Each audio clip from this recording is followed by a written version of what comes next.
নমস্কার, আবার এসে গেছি শ্রী শ্রী মা শারদামণির অমৃত কথা নিয়ে। আমার ভিডিও যদি ভালো লেগে থাকে অবশ্যই লাইক কমেন্ট করবেন, সাবস্ক্রাইব করবেন আর শেয়ার করে দেবেন। মা বলছিলেন, যখনই মনে কুভাব আসে মনকে বলবে তার ছেলে হয়ে আমি কি করে এইসব কাজ করতে পারি।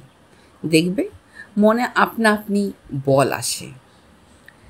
যার যেমন কর্তব্য সে সেরকম কর্তব্য করে যাবে, কিন্তু ভালো এক ভগবান ছাড়া আর কাউকে বেশো না।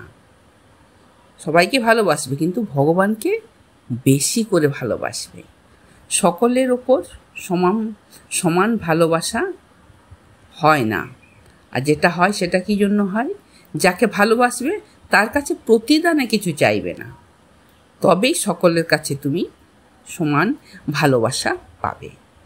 ঠাকুর একমাত্র রক্ষাকর্তা, এটা মাথায় রাখতে হবে আমাদের, এটা ভুললে আমাদের চলবে না।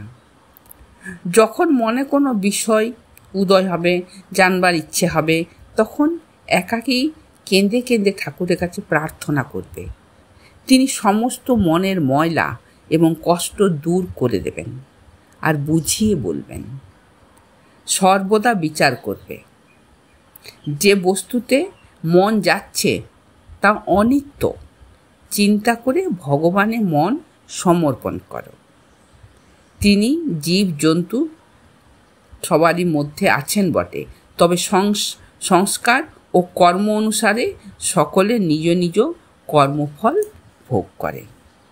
সূর্য কিন্তু একটাই, কিন্তু জায়গা ও বস্তুভেদে তা বিভিন্ন রকম প্রকাশ হয়। ধন্যবাদ।